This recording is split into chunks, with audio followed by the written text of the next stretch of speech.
सभी को जय जोहार। थकान तो नहीं हुई है? पक्का कोई नहीं थका है? बीच में से आवाज आ रही थी कि राजकुमार जी तुम संघर्ष करो, हम तुम्हारे साथ हैं। मैं मेरी बात शुरू करूं, मैं जिस दिन से पैदा हुआ हूं और समझदार हुआ उस दिन से खुद के लिए, परिवार के लिए और कॉलेज राजनीति में आने के बाद समाज के लिए संघर्ष करता आ रहा हूं। और जब तक ये सांसें रहेगी, ये संघर्ष जारी रहेगा। और आप जैसे साथियों का विश्वास, आप जैसे साथियों का जो हमारे प्रति आशा उम्मीद है, ये उम्मीदें और आशा विश्वास मुझे और मेरे जैसे साथियों को और ताकतवर बनाने का काम करती है। मैं इस कार्यक्रम को सफल बनाने के लिए कई दिनों से इस पंडाल को, इस जगह को व्यवस्थित बनाने वाले और इस पंडाल में बैठने की व्यवस्था करने वाले वॉलंटियर साथी, गाड़ियों की पार्किंग की व्यवस्था करने वाले वॉलंटियर साथी, इस आयोजन को दिल से सच्ची नीति के साथ सफल बनाने वाले सभी साथियों को धन्यवाद देना चाहूंगा। 33वें आदिवासी सांस्कृतिक महासम्मेलन, इस सम्मेलन में पूरे देश के आदिवासी समुदाय इस हमारे पंडाल में विराजमान है। और सुबह से लगा के अनेक सोपानों के अंदर कार्यक्रम सफल हुए। 1-1:30 बजे हम पहुंचे और तब से अनेक वक्ताओं को सुना। आपने भी सुना, मैंने भी सुना। सबने अच्छी अच्छी बातें की। अधिकतर बातों पे तालियां बजी, अधिकतर बातों पे जयकारे लगे। एक बात कॉमन निकल के आई कि हमें संघर्ष करना है। सभी वक्ताओं की तरफ से जो बात आई उसमें एक कॉमन निकल के आई कि हमें संघर्ष करना है। और यह संघर्ष किस लिए करना है? अपने समाज के हक अधिकारों के लिए करना है, जल जंगल जमीन बचाने के लिए करना है। और फिर बात आई कि संघर्ष कैसे करेंगे? तो एकजुट होंगे तो संघर्ष होगा, ये बात आई। फिर नारे लगे, एक तीर एक कमान, आदिवासी एक समान। हम जिस मंच से, जिस जगह से हम बोलते हैं, हम जहां खड़े हैं, हम जहां बैठे हैं, अगर इस शब्द की यही पालना नहीं होती है तो संगठित नहीं हो सकते। और संगठित नहीं हो सकते तो हम संघर्ष नहीं कर सकते हमारे हक अधिकारों के लिए। साथियों, इस देश के अंदर 2011 की जनगणना के हिसाब से 140 करोड़ के आसपास पॉपुलेशन है। और इसमें आदिवासियों की बात आती है, 10 करोड़ 43 लाख आदिवासी समुदाय जो रिकॉर्डली है। 3 से 4 करोड़ आदिवासी अपने कागजी आदिवासी प्रमाण पत्र लेने के लिए संघर्ष कर रहा है देश में। आज 2026 है और 2026 के हिसाब से अगर बात करें तो भारत देश के अंदर रिकॉर्डली जो आदिवासी है 13 करोड़ के आसपास है। और 5 करोड़ के आसपास संघर्ष कर रहा है। नॉर्थ ईस्ट का देख लो, साउथ का देख लो, हमारे गुजरात का देख लो, महाराष्ट्र का देख लो। और जो 13 करोड़ आदिवासी है, इनमें से अधिकतर संघर्ष कर रहे हैं। मेरे राजनीतिक जीवन में मुझे 2 बार विधायक बनने का अवसर मिला मेरे विधानसभा क्षेत्र की जनता की ओर से। और आप जैसे साथियों की बदौलत मेरे संसदीय क्षेत्र बांसवाड़ा डूंगरपुर की जनता की वजह से मुझे सांसद बन के अवसर मिला। मैं बैठे बैठे विचार कर रहा था, कई साथी पूछ रहे थे, राजकुमार जी आपका नंबर कब आ रहा है?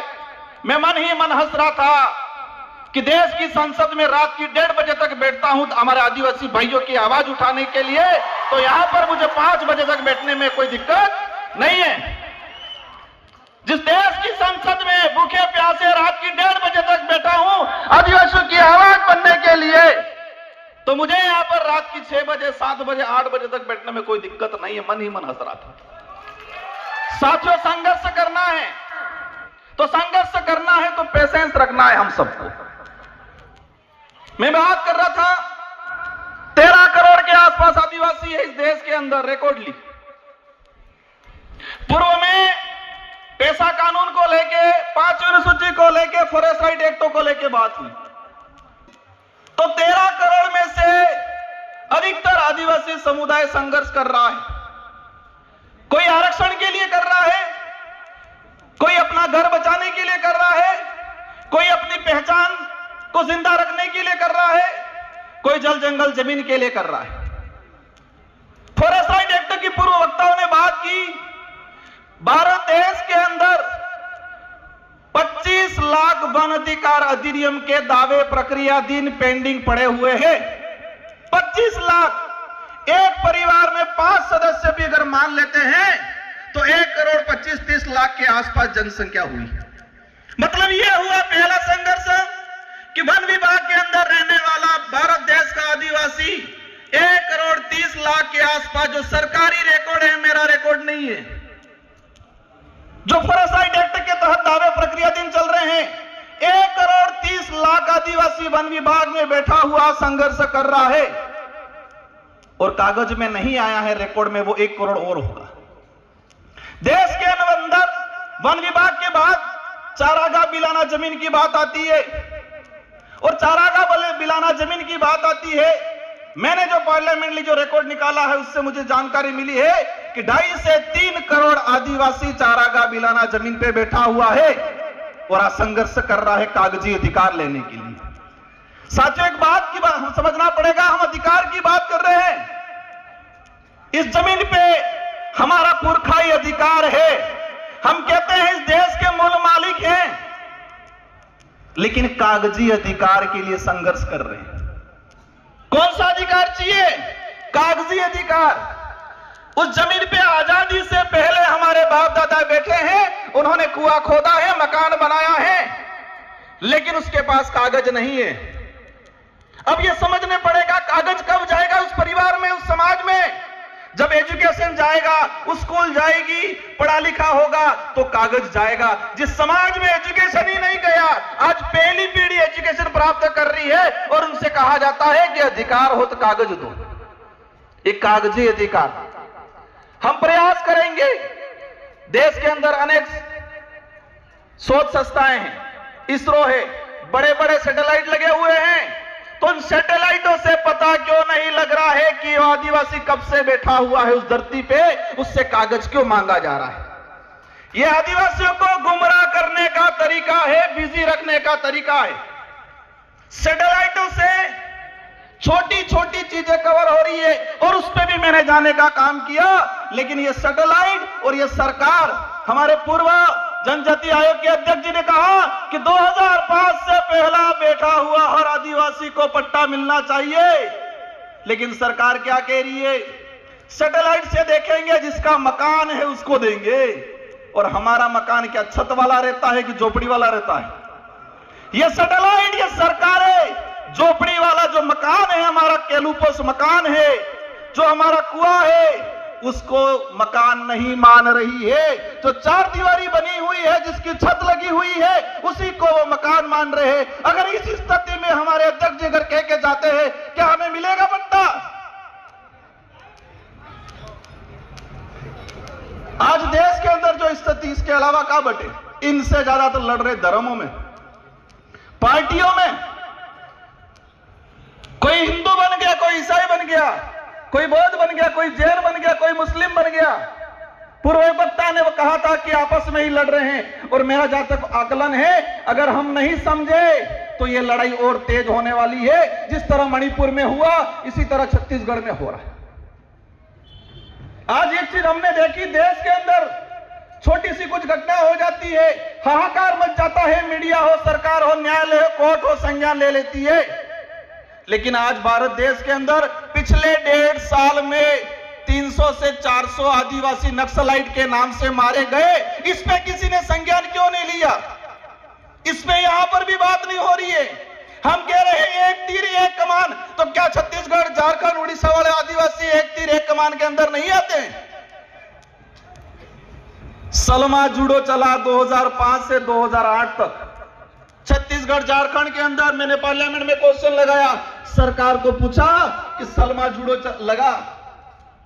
चला अभियान, कितने आदिवासी मरे? सरकार कह रही है हमारे पास कोई फेंकता आंकड़ा नहीं है। इंसान मरा है, भारत देश का नागरिक मरा है, और सरकार कह रही है कि हमारे पास पूर्ण कोई आंकड़ा नहीं है। हजारों बहन बेटियों के साथ बलात्कार हुए थे सलमा जूडो में। उस समय भी अभियान यही चलाया था, नक्सली उन्मूलन। आज भी अभियान चलाया जा रहा है, नक्सली उन्मूलन। अगर नक्सली उन्मूलन होना था 2005 से 8 तक सलमा जूडो चलाया, तब क्यों नहीं हुआ? आज भी चला रहा है। मैंने देश के गृह मंत्री जी से भी यह सवाल लगाया, पूछा है कि जिस आदिवासी 14 साल की बच्ची को हाथ में हथियार मिला है, क्या वो पैदा होने से पहले ही हथियार लेके आई थी? क्या बात? 14 साल 15 साल की बच्ची, वो चाइना के हथियार हैं। आप सभी न्यूज चैनल में देख रहे होंगे, जो हथियार आदिवासियों से बरामद हो रहा है, क्या वो आदिवासी चाइना जाके हथियार लेने गया? उन आदिवासियों को हथियार पकड़ाने वाले कौन उद्योगपति है, कौन राजनेता है? जब तक इनका खुलासा नहीं होगा, आदिवासी इधर भी रहेगा, फौज में भी आदिवासी, उधर भी आदिवासी। मर कौन रहा है? आदिवासी बन रहा है। आदिवासी नहीं होती देश का किसान कौम का, गरीब कौम का आदमी मर रहा है, वो भी फौज में कौन जाएगा? क्या उद्योगपति अडानी अंबानी का बेटा जाएगा फौज में? आज देश के अंदर हजारों हेक्टर, लाखों हेक्टर जमीन पिछले 5 सालों के अंदर लीज पे दिए फॉरेस्ट। एक चीज देखा, मेरे अंदर भी पहले डर था, जो कोई कार्यक्रम कराते उनको भी डर रहता है कि कोई कुछ बोल नहीं दे, पीछे हमारे को पुलिस पूछेगी। डर से लड़ाई नहीं लड़ी जाएगी। डरोगे तो मरोगे। हम सच्चाई के लिए लड़ रहे हैं तो लड़ना पड़ेगा। अगर हम जो बात बोल रहे हैं, सरकार लिख के दे दे ये गलत है, जो बात हम पार्लियामेंट में बोल सकते हैं वो बात इस मंच से भी होनी चाहिए आप लोगों के द्वारा। मैंने कहा था मुझे बारी नहीं मिलेगी चलेगा, मैंने यह भी कहा था कि मुझे नहीं बोलना, मैं सुनना चाहता हूं। साथियों, मैंने पिछले सम्मेलन आयोजन कमेटी का सम्मान करता हूं सभी का। मैंने पिछली बार में कहा था कि हम जो हर साल आयोजन करते हैं, जितने जो वक्ता अपनी बात रखते हैं, एक मेमोरेंडम बनाए, प्रस्ताव बनाए, और वही डेलीगेशन राष्ट्रपति से मिले, प्रधानमंत्री से मिले, सारे राज्यों के मुख्यमंत्री से मिले। ये करना पड़ेगा। बाकी हम सांसद बन जाएंगे, विधायक बन जाएंगे, इनमें से बैठे फिर जो जिनके मंशा है वो बन जाएंगे, होना कुछ नहीं है। देश के अंदर 47 आदिवासी सांसद आते हैं।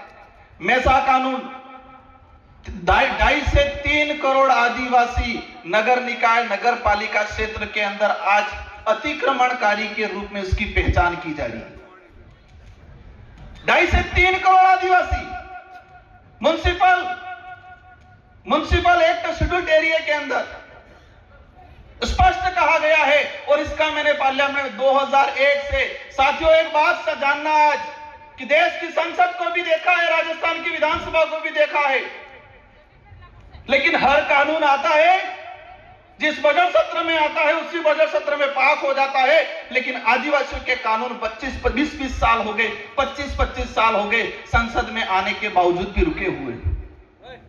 मेसा कानून 2000 में आया, 2003 में इसकी कमेटी की रिपोर्ट आ गई, और आज तक पेंडिंग पड़ा हुआ है, क्योंकि वो आदिवासी के हित का था। मेसा कानून आता तो शहरीकरण के इलाके में जो आदिवासी रह रहा है उसको विशेष राइट मिलते, उसकी जमीन रिजर्व हो जाती। मैं समझता हूं समय काफी हो गया है।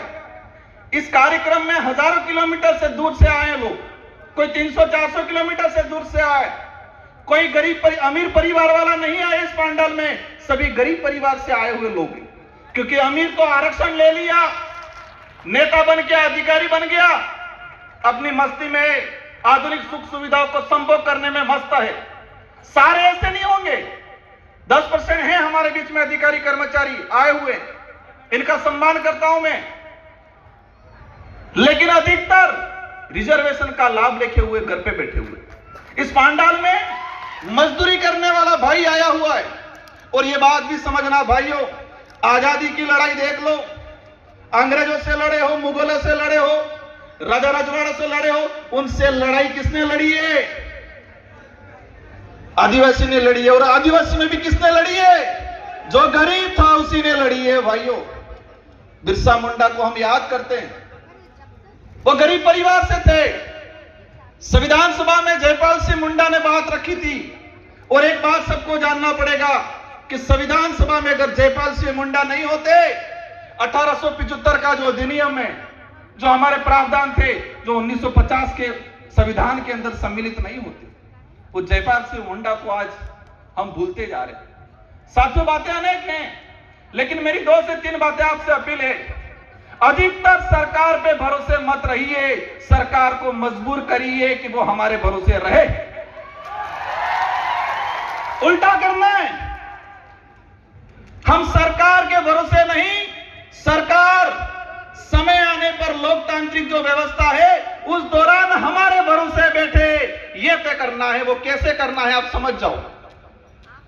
और एक चीज देखी मैंने, 13 करोड़ के आसपास आदिवासी है, इसमें से 29 राज्य हैं। और 29 राज्य में सबसे ज्यादा आदिवासी की संख्या किस राज्य में है?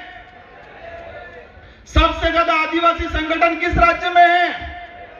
सबसे ज्यादा आदिवासी ST reserve MLA seat, MP seat किस राज्य में है?